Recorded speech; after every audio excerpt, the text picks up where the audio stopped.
I'm Misha, Adobe creator and producer of the Deep Dive podcast. Welcome to Season 3, Episode 17, and we will be doing a deep dive into picking a new pope. Okay, it looks like Grace and David have their snacks ready and are settled in behind the microphones, so let's get going. Welcome to the Deep Dive.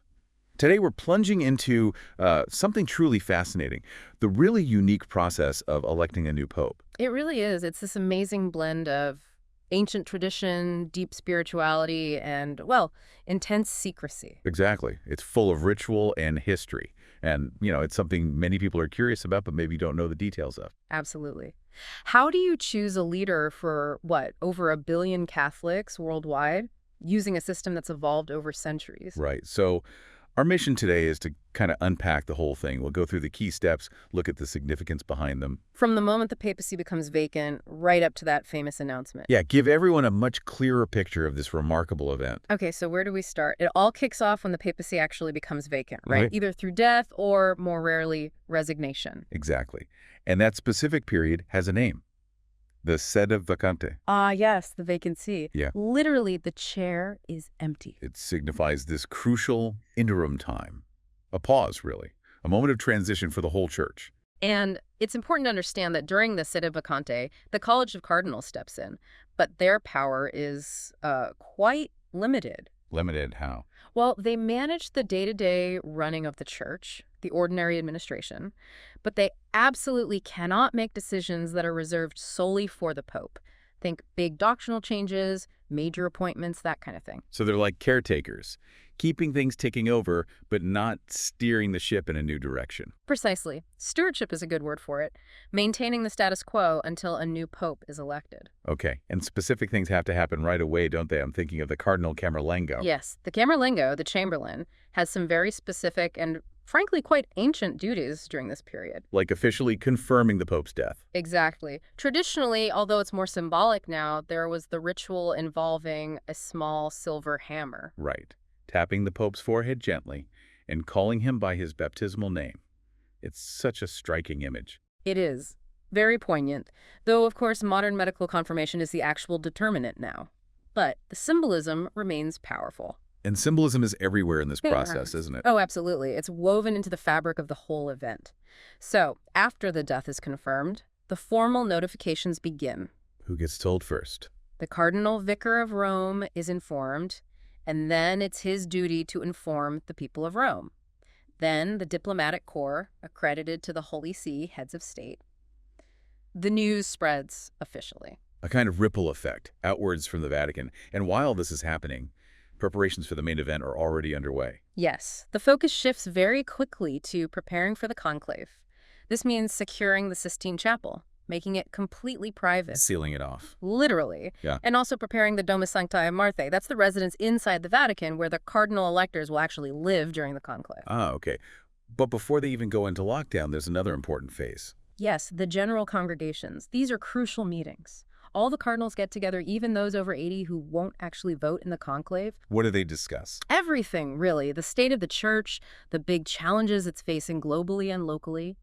And importantly, they talk about the kind of qualities they think the next pope needs. Trade in your boring job for a brilliant career using Adobe Creative Cloud. Start learning now with the free trial link in the description. What kind of leader is required for this moment? So it's a time for reflection, for discernment, maybe even identifying potential candidates informally. You could say that. It helps shape the thinking before the voting starts. They also use these congregations to formally set the date for the beginning of the conclave. Okay, so the groundwork is laid, the date is set. Now we get to the conclave itself. Entering that sealed environment, there's a real sense of gravity to it. Immense gravity. It's designed to be a period of intense spiritual focus cut off from the world. The cardinal electors process into the Sistine Chapel. Is that when they chant? Yes. As they process, they chant the Vini Creator Spiritus, come Creator Spirit. It's a direct appeal for divine guidance in the huge task ahead. Powerful stuff. And then the famous sealing of the doors. Extra omnos. everyone out. Exactly. Once the cardinals are inside, the master of pontifical liturgical celebrations gives the order extra omnes, and everyone not directly involved in the conclave leaves. The doors are locked from both the inside and the outside. And the seclusion is total, right? No phones, no internet, no news. Absolutely total. No contact whatsoever with the outside world. No newspapers, TV, radio, internet phones, nothing. Why so strict? The entire purpose is to prevent any external pressure or influence. The idea is that the cardinals should be completely free to discern God's will, guided only by their conscience and the Holy Spirit, without political lobbying or media speculation interfering. Makes sense. And they take an oath about this. A very solemn oath. Each cardinal elector individually swears to maintain absolute secrecy about everything that happens during the election. Not just the voting, but the discussions, everything. It's a serious oath. Extremely serious.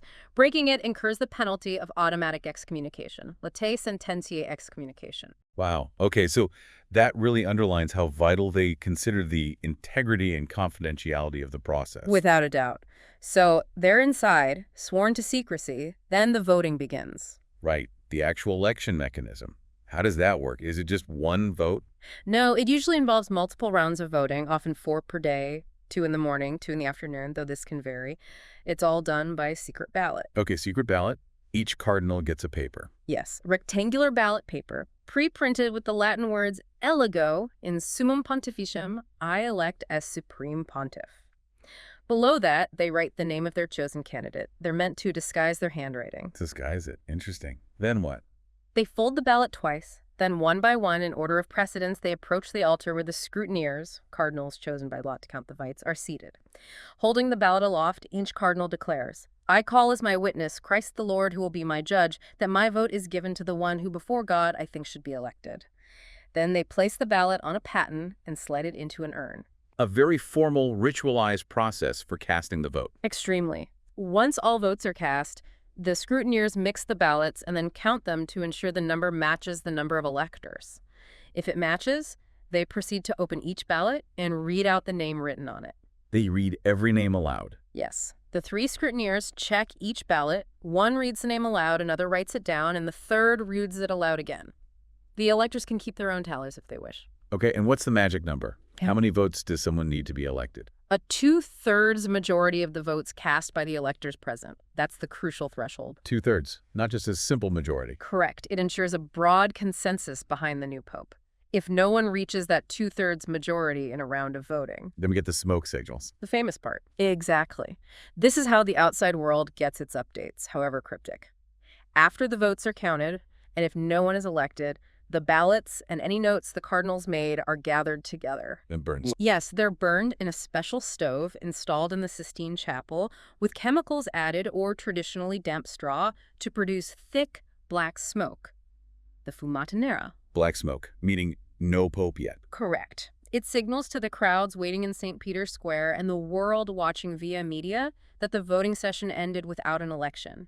You can imagine the collective sigh or groan when that black smoke appears. Definitely builds the suspense.